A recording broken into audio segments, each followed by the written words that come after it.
Samantala, 50 na aplikante hired on the spot sa sinagawang mini job fair sa bayan ng Bayambang. Para sa detalye, pakinggan natin mula kay Idol Joanna De Vera.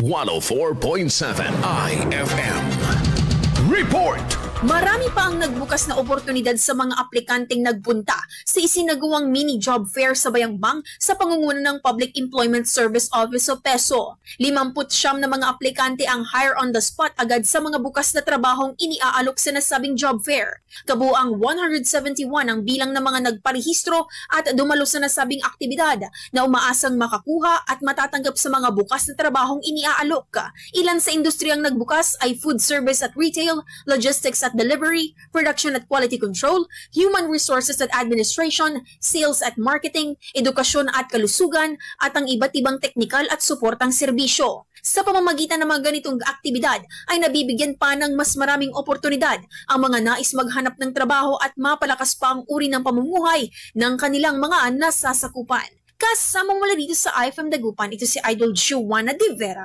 Tatak IFM. IFM News. IFM News. IFM News.